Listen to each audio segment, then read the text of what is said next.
have a koan for you this morning. This is from the Hidden Lamp, the collection of koans about women.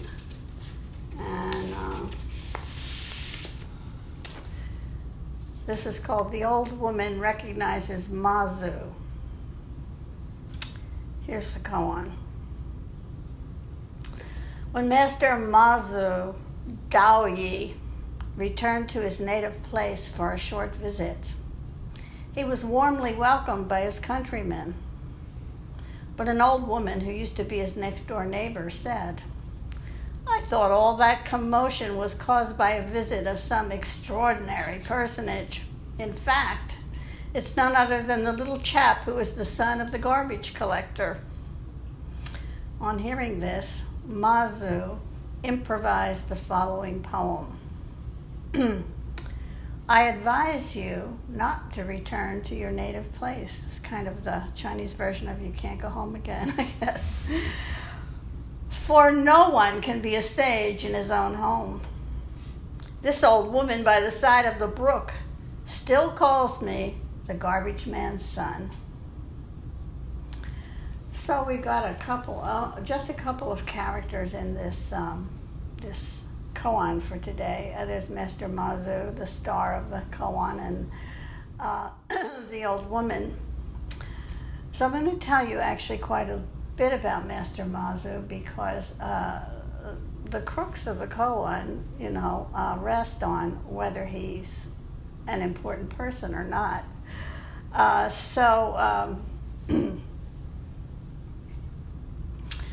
Actually, according to Zen lore, he was quite a big deal. His last name is Ma, so he's called Mozu, Ancestor Ma, or maybe Patriarch Ma. Ma is a very common name in China. Almost all Chinese names are very common. There are tons of people who have the same last name. I think the guy who is the head of the Alibaba online thing in China is called Jack Ma. So if you have Ma as a last name, many Zen masters are named after the mountains on which they lived. But this one actually has his regular last name. He's considered to be of great importance in Zen. In fact, Master Ma has the first recorded instance of giving our school the name of Chan Zen. So he's the first person who ever called our school the Zen school, which means the meditation school.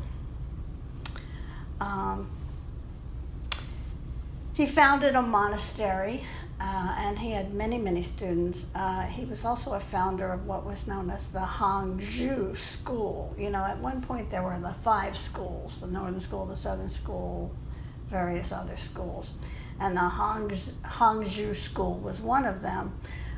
It does not currently exist as a school. It was at some point along the historical line merged into Rinzai Zen. But it was a separate school for a long time. It was a very innovative school, and it was the first school to use what are now considered to be very typical Zen techniques. And were called at that time shock therapy methods. Such things as hitting students with sticks, calling them back by name. There's the koan of the boy who holds up his finger because his teacher always held up his finger. And after the teacher cuts his finger off and the boy goes screaming off in pain, he calls him back. He says, "Boy." And there are a number of koans like that. Mozu was famous for twisting people's noses. So all sorts of things like that. Remaining silent when asked a question, all of this stuff was like coming in at this time. This Hangzhou school influenced many, many masters who were quite well known in their own right. Nansen, Hakujo.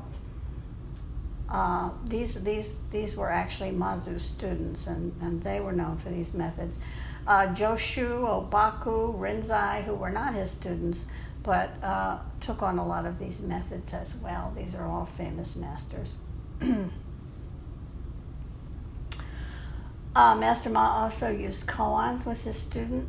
His favorite koans had to do with the questions, what is mind, what is Buddha?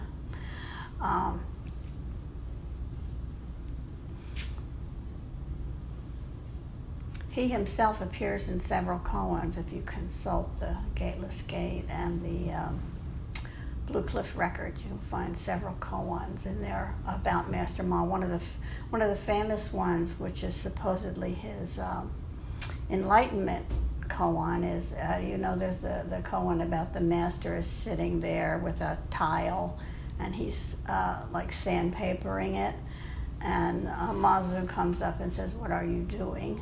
And he says, "I'm trying to make a mirror out of this tile." And Mozu says, "Oh, you can't make a mirror out of a tile." And the teacher cunningly replies, "You can't make a Buddha by sitting." So that supposedly was Mozu, and that was supposedly the instance of his enlightenment. He's also the one who coined the famous phrase, sun-faced Buddha, moon-faced Buddha. So he's well represented in the koan collections. He lived for a very long time. He had a long life in the Tang Dynasty.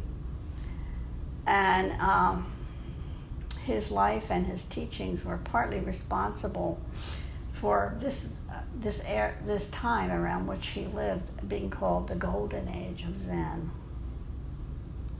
There were quite a few well-known masters around that time. About this time, during Mozu's life, the emperor began to persecute Buddhists. There were a few times in Chinese history when Buddhists were persecuted, If the emperor was Buddhist, he'd leave them alone. If he was not, he often would persecute them. So many Zen masters who were in urban areas were killed or driven away. But Mozu's school survived because he went out and took refuge in the mountains at a certain point. So that's Mozu. He has quite a list of accomplishments. The old woman in the koan, however, has no list of accomplishments whatsoever. We actually don't know anything about her. She's just one of these invisible, unnamed old women that often appear in Zen koans. These women are there as a kind of reminder that not all realization wears robes and is venerated by others. They show the humanity and the humility of Zen. So she clearly knows something because of the way she challenges Mozu.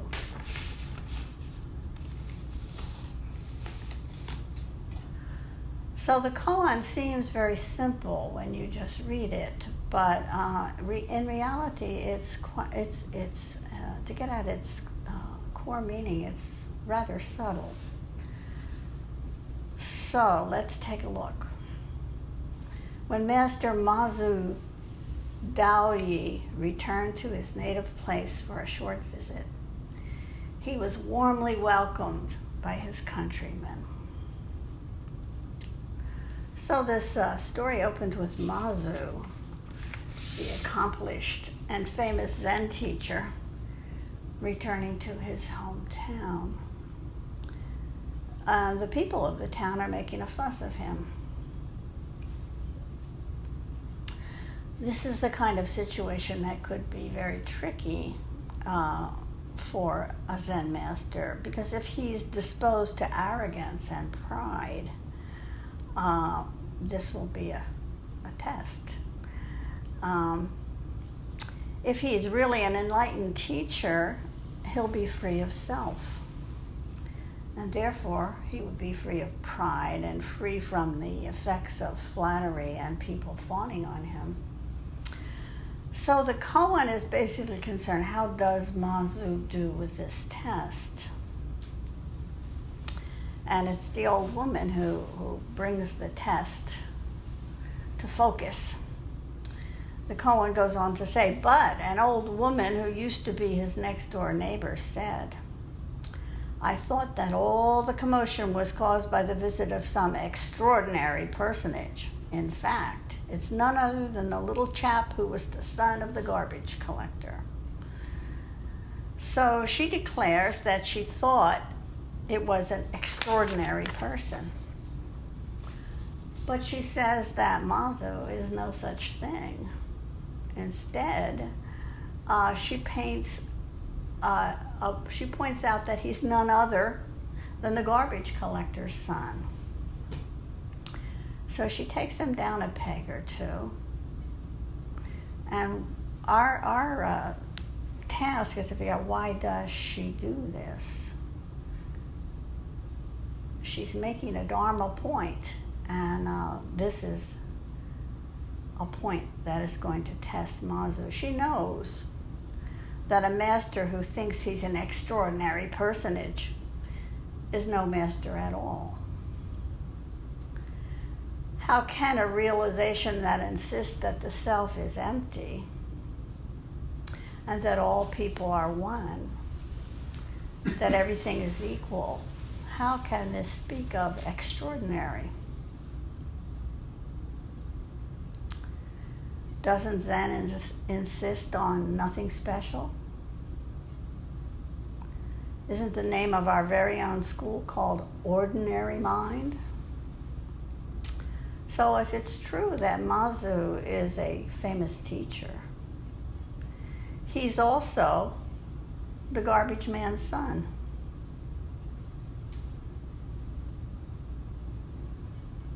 So one idea of who he is has a lot of status attached to it. And the other idea of who he is has degradation and poverty attached to it. So what we need to see here is, will Mozu own both of his identities? Will he be able to be one with both these parts of who he is? Will he respond as a whole person? Will he include his humble beginnings and his accomplished present?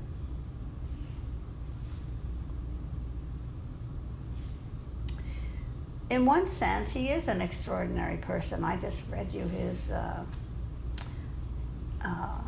his career accomplishments. But in another sense, he's quite ordinary. He's very undistinguished. He's the garbage man's son.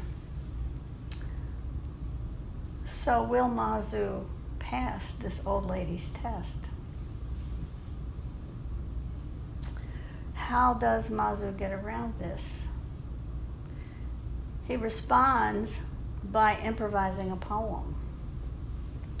You know, this is a kind of interesting dodge that he uses here. You know, his other choices would be to respond with anger and embarrassment and sort of challenge the old lady.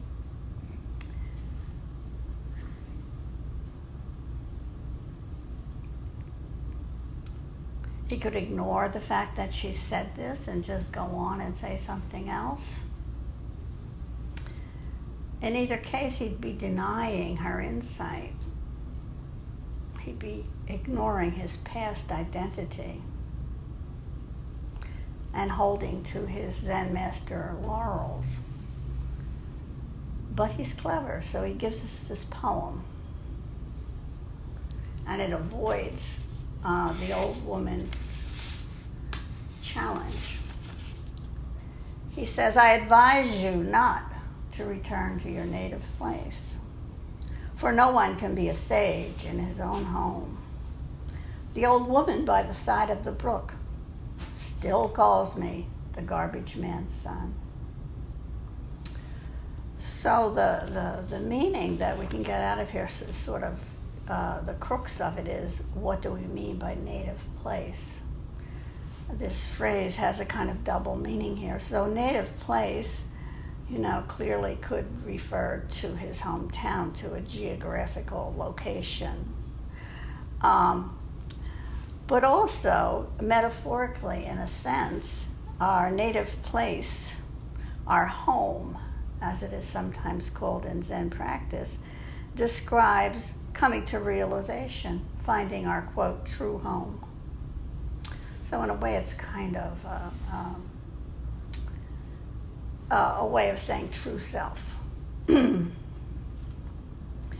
So at first look, Mozu's answer could seem to be a reaction to the old woman's challenge. He says, do not go to the native place. Well, isn't our whole practice focused on getting to that native place?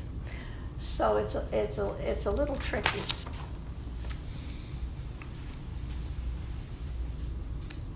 When he says, I advise you not, he means all of us, everybody. It's the sort of universal you.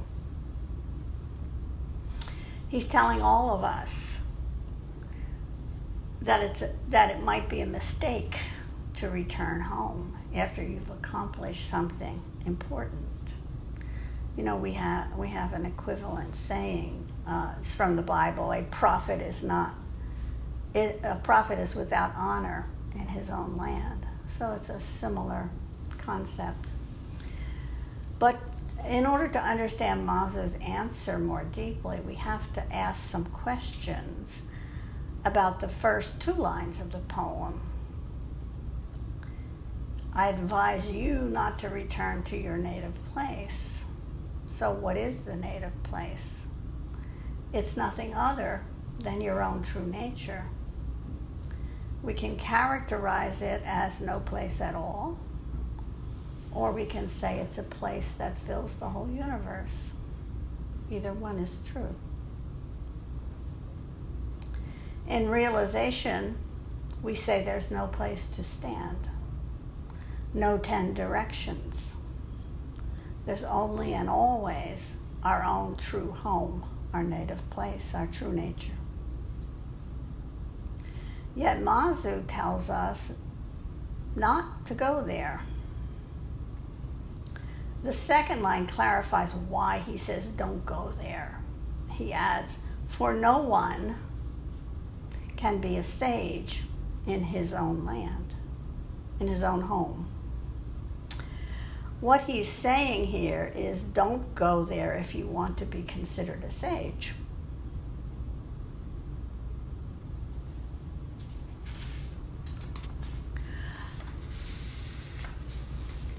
To be a sage, you need to stay in the world of differentiation, in the relative world. You need to avoid the world of true self. The world of true self has no such categories as sage or wise ones and fools. The sutra that we chant says, among human beings are wise ones and fools.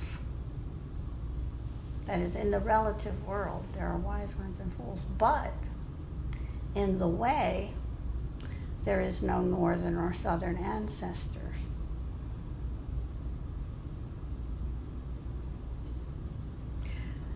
So this world of true self has no such categories as sage, no such categories as wise ones and fools, no such person as you, actually. No such person as a Zen master. There is a line in one of the koans that says, there are no Zen teachers. From the beginning, there have been no Zen teachers. There's no such person also as the garbage collector's son. These are all relative identities, and they all would be defined by worldly values and comparisons. In realization, there's only what? The person of no rank. The person of nothing holy, no merit whatsoever. Our true self has no identity at all. So the poem continues. The old woman by the side of the brook, she calls me the garbage man's son. It might sound like Mozu is resenting the old woman, that he doesn't want her to point out his humble background. But quite the contrary, he's showing the other side of the question of who he is. He's grateful to the old woman for reminding everyone that there are two sides to Mozu. It's true that he has no self, that he's no sage, that he has nothing to hold on to. But it's also true that he's a respected Zen master. And also true that he's the garbage man's son. So Mozu is ready to embrace all of these aspects of who he is. He's ready not to be ashamed or deny any part of his life. He's ready to be a whole person.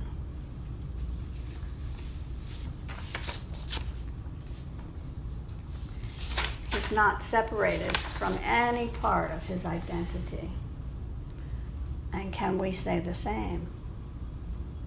Are we ready to embrace all the parts of our lives, all the aspects of who we are? You know, normally we like to split off certain things that we think are not too flattering. If we're honest with ourselves, I think we have to admit that many of us became Zen students in the first place because we thought it would make us an extraordinary personage. And yet, what actually happens throughout our practice is that we just become more of who we already are. You know, there's a story that Barry loves about Uchiyama Roshi. He had this very kind of handsome, large, muscular kind of macho Zen master, and he was very commanding. And Uchiyama was this little guy. If you've ever seen a picture of him, he was like this little. He was like Gandhi, you know. He's like this little bent-over, humble monk, and he went to ask his Zen master, when am I going to become like you? You know, he wanted to be commanding and have everybody respect him and venerate him. And his teacher said to him, "You'll never become like me. I was like this before I ever heard of Zen. You know, that's just who I am." There you are. The lesson is, don't try to be like somebody you admire. Be yourself. And Uchiyama did actually turn into a great teacher in his own way, as himself. So this is how to be authentic. No pretenses. Be yourself. You know, isn't this the famous line of Shakespeare? Unto thine own self be true. Well, it's good advice, even if given by Polonius, who's supposed to be this kind of talkative, ordinary old guy. We don't have to rearrange our life stories to make them prettier. You know, this is what Rita learned, for those of you who were at the film session. This is what Rita learned in educating Rita. She learned how to put the two halves of her life together and not deny either part of herself. This is what the great Master Ma also learned.